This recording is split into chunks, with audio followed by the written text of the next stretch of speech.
that. But every time I have my event and I've got to sort my fighters out, it's just this big, massive camera in front of my face going, how you feeling now? And I'm like, get out of my face, I can't cope. Oh, man. Honestly, you really never get used to it. Nah, I thought I would, but no. No, I'm Yeah? not there yet. Yeah? Yeah, so should we do like a trial then, yeah? Yeah. Right then, so, which ones? So I'm looking at that one, aren't I? Yeah. Right. There you go, that's nicer. It's Yeah? Yeah. ambient. It looks nicer on here for me. Or might just fully nuked it, or... No, it looks cute. Imagine that. And I did do very good on your shoulder. Yeah, can't say that. I'm really quiet now. So today I'm here with Russell Harris, who's a former boxer and founder promoter of Bloodshed.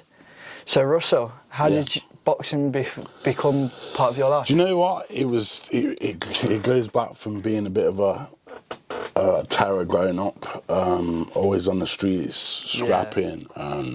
You know, I started mixed martial arts when I was about 35, a lot of years ago. Yeah.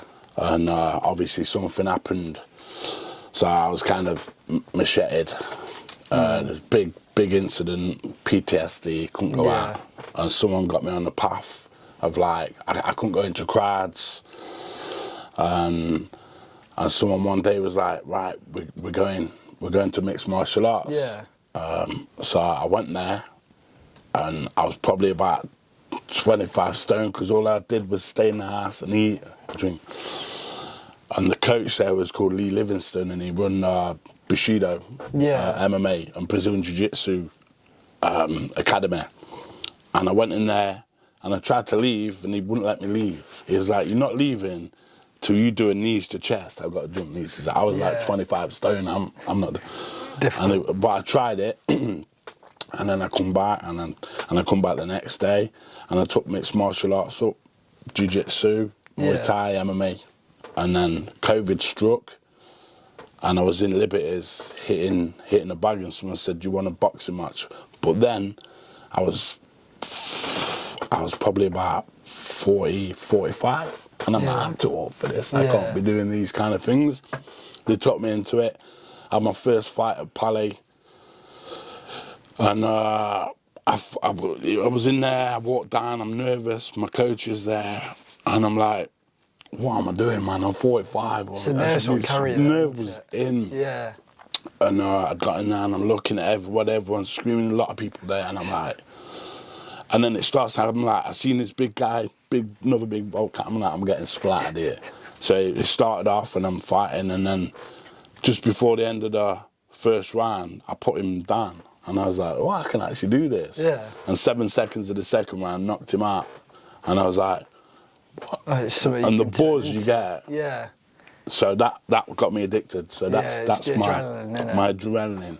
And it was just like, there's something, once you get the win, there's something that you can win the lottery. You can win, but there's the feeling of the euphoria, should I say, for that, like, wow. And then everybody being there, and that's what's very addictive. Yeah.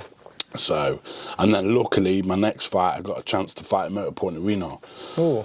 So that was good. Yeah. So big venue like that. Yeah, and it was kind of my second fight, and I got told the guy, good friend now, Reggie. You always make friends with the guys you fight. It's a camaraderie. See, like I fight on licence, and whenever I go back to a show, I always see someone. The guy that you fought, And there was one lad who I was just talking to one day, and I didn't realise I previously fought him. But we was having a nice chat for about 5 minutes. He was like, "You don't remember it, do you?" I was like, "No, sorry, mate." And he was like, "We fought the other week. We fought last time." And I was like, "Oh yeah," because he pretty much battered me for the old because he was a class boxer, head moving great.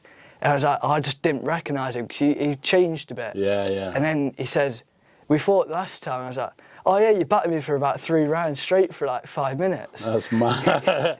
It's good, isn't it? It's good, because people expect everyone to fall out of you and sore losers, but you gotta, like, I think Reggie, he'd had a lot of fights. Yeah. And I come in kind of underdog.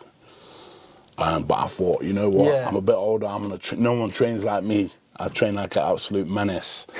And I remember going to the weigh-ins, and he was staring at me. And we was there on the weigh-ins, and I remember me just looking away. And that affected me. I'm like, he won me on the weigh-ins and the stare down. Yeah. I'm like, he won me. And it was in my head. When we went into Motorpoint Arena, big ring, I thought, I'm not taking my eyes off him. And I was just staring, I'm just hopping on the spot, you know, like you do. Yeah. And I was just dead-eyeing him. And he looked away, and I thought, I'm having you now. I knocked him out in the second round as well. And then it just went from there pretty much. Yeah, it just stems off, doesn't it? Yeah. Yeah, so it's just the buzz of it. You know, I've had 6 boxing matches, 4 at Motorpoint Arena.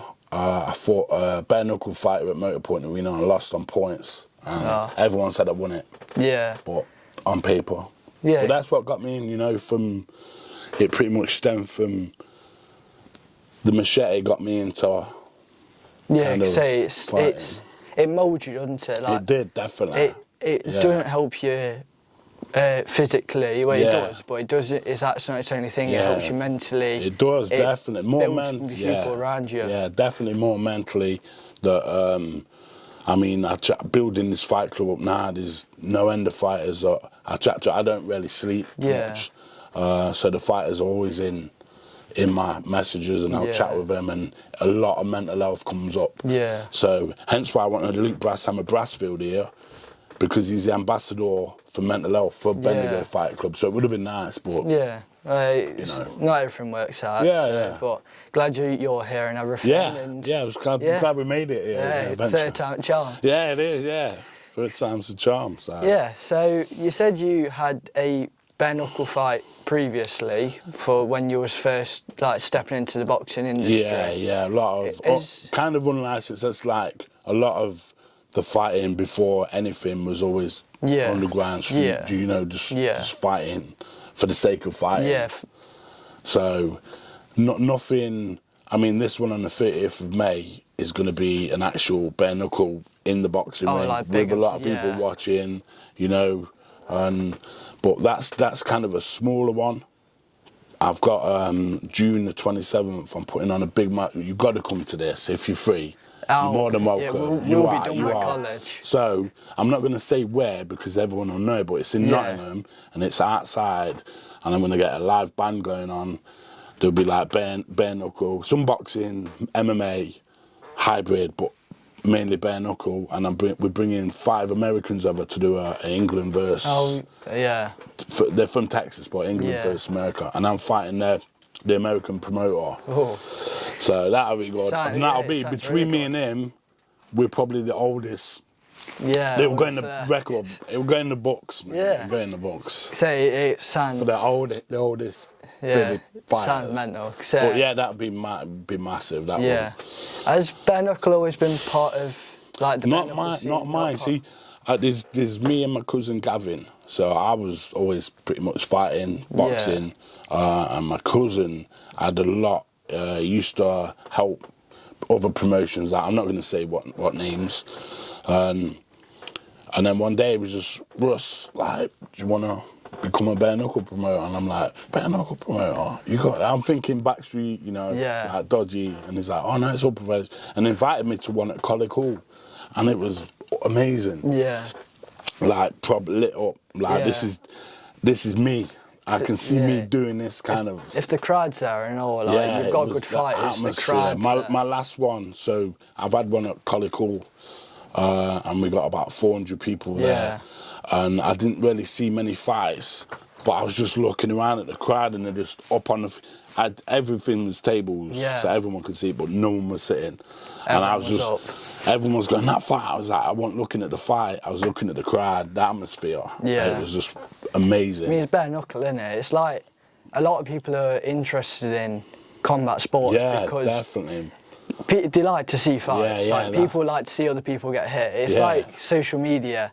That's probably one of the biggest things. I mean, you've got politics and everything. But it's like fighting is up there. You've got MMA, like boxing, bare knuckle, everything, and then it's eye-catching. Like, so events, people go for the bare knuckle because you like to see the blood, the people getting knocked out, stuff like that. It's true. It's a faster, mental. It's a faster paced combat sport that's all through you know, with the boxing, you're going to get love. This is why I'm trying to, like, I'm predominantly bare knuckle with my cousin Gavin, but there's a lot of people that want to get into bare knuckle, but they want to go down from boxing, then hybrid, then bare knuckle. And I just thought, you know what, multi-combat sport.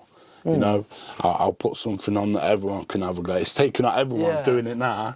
See, I previously fought in a show for Bad to the Bone, and they had Bad to the Bone, just been took out by BKB. Say they had like the start of the show, which was boxing, which I fought on, some other lad from my gym fought on, and then they went boxing, couple more boxing fights, and then they went to bare knuckle. But there was even the crowd there for the boxing because it's something they enjoy. It's everything, and then it went on to the bare knuckle, and the crowds got bigger and massive. Louder. Yeah, it is because it's more of a wild. Like, I've got a lot of friends that I've met a lot of the way, and people that have not helped me out.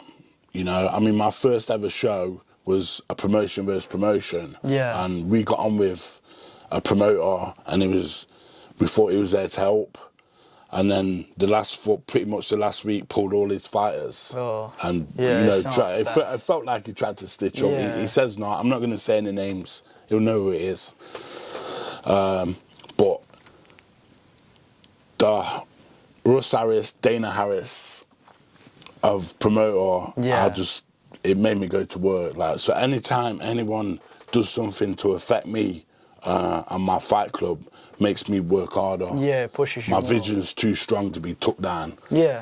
We've got too much behind us. Like I say, William Bendigo Thompson is like a bare knuckle fighter from the 1800s. Like, Nottingham has got some crazy history with bare knuckle. Because there's a lot of, not even just bare knuckle, just boxing in general. It's still going massive. I mean, you've got Ezra Taylor, he's from Nottingham, he's going wide. I mean, you've just had Lee Woods. Lee Woods just good fought. fight. Just watch that one. We've got some history for fighting. No one can, especially with the bare knuckles. See, you got all other promotions and they've got their name, but we've literally got a bare knuckle champion. You know what I mean? Like, it holds strong in my heart, and I'm like, I hope he looks down there. And I call my events. I was talking with my cousin. Was like, what we're gonna call it? Bendigo Fight Club. Like, what we're gonna? And I just, we got to call our events something, and it's just like bloodshed, just come to my head, and it just took ever. Now a lot of people would be like, you know what? They'll know about Bendigo Fight Club, but once you mention the bloodshed name, that I'm gonna illuminate that on the moon. Like, give me time. Once I get the promote money in, I'm not a greedy guy. Say after you get the money in, it's basically money talks, and it funds it. Say like people, I'll fund it all, say people say money doesn't make the world go round. It does. Oh, good, it does. You can't run a show without money. You need to pay for venues, stuff like that. Yeah, that's it. I see. Calico was so much. It's so unfortunately greedy. I would probably have one on there every 2 months, but they want so much, and I've not got no sponsors or no investors, no backing. This is me and my cousin putting shows on and building something for Nottingham, but because they see me as, I don't know whether they see me as a little upstart, or look at this little promoter coming in, but any money that I'll ever get, it's not a greed thing for me. I don't want no private jet, I don't want no good car. As long as I'm living and eating all right, I'll put every bit of money back into getting my Coliseum. Yeah, it's an investment, isn't it? It's an investment to the future. You can build a good show, get good fighters there, and crowds, and it all just stems together, and it all just comes together to build a good show. Yeah, definitely. But so with Bloodshed, what was your first vision of it and everything? Do you know what? My first vision was, you know what? If we're gonna do this, let's do it right. So we've got the Bendigo Fight Club name. Yeah. We've got the Bloodshed events. We've got the historical heritage behind us. Yeah. So now let's build a fight. See, I don't want to be a feeder club. A lot of people go in there and their fighters will get trained up and then they'll go off. I want to build a fight club with my fighters hashtag fight family. Yeah. Build loyal fighters. Like I've always said to the fighters, if I become rich, they become rich. But the difference is, they'll put their money onto whatever theirs. I'll just keep pumping mine back in. Back into things. Back into Nottingham. Small businesses for Nottingham. Yeah. Everything. As long as the fighters are taken care, because if it's not for the fighters, I ain't got a show. So they do it for the love of fighting. The love of fighting, and there's a lot of promotions out there, promoters that'll just fill seats. I know one promoter got my best friend. It was his debut, so he'd never had a fight before. Yeah. Put him on with this other guy. Said he didn't have many fights. My mate won, Carl Faze, and afterwards we found out he'd had 300 plus fights. Oh, bloody hell! My guy won. But you know, it could have been the other way. Worse, so after a couple of fights, you get the experience. You learn to deal with pressure. But a debut to a 300 plus, so it could have ended a lot worse. Yeah. So I'm just trying to definitely look after the fighters. Matching's like 100% on point. Yeah. You know, and just creating a family. Yeah. Pretty much. So, for your first show, how would you have gone to recruiting fighters and a community really around Bendigo? Yeah, you know what? It was difficult at first because it was like, I know my cousin lives in Ireland, so there's not a lot he can do, even though he's 100% on it. And I'm like, okay, so I've got the name, got everything. We need fighters now. Yeah. You know, I don't know. You know, I know boxers, so. Hence, we started talking with the other promotion. Yeah. And pretty much, I went out. I just networking. You know, I just put out there, putting the bare knuckle show on. Any fighters wanna get their head bumped? No. Any fighters wanna join a fight family, fight team? But it's hard because you know, and you're not known. Like you have to build your loyalty up and your following and. So you have to build connections with people, that's it. So they'll come back and fight on your show again and not go fight somewhere else. Definitely, and that's what it's doing now. So each time it's just progressing. So it's just networking a lot of the time, getting your fighters, and then once your fighters are coming forward for you, they're like, oh, you know what, these were, and then they'll just stick with you and you chat with you and you come in your DMs and you make good friends with them. Like Long Eaton, we have a lot to do with the Long Eaton lads. Harrison Dunford, Miles. Then we've got Stenton Cornthwaite from Rotherham, good friend. Yeah. He's absolute barnacle beast.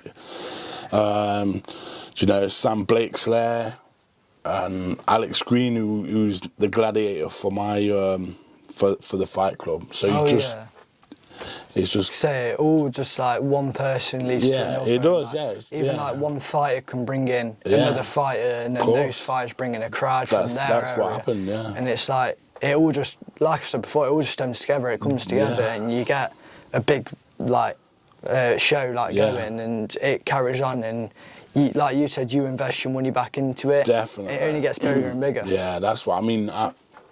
I've got no sponsor investors, and it will come. BKFC pretty much started out like us, and then an investor come in with $10 million to him, and now they're nearly worth $1 billion. Yeah. So again, whatever money, I'll just put it straight back. People think I'm joking when I say I want my Coliseum. Yeah. And if I can't get a Coliseum, then I'll get a big warehouse and green screen. I shouldn't even be saying it.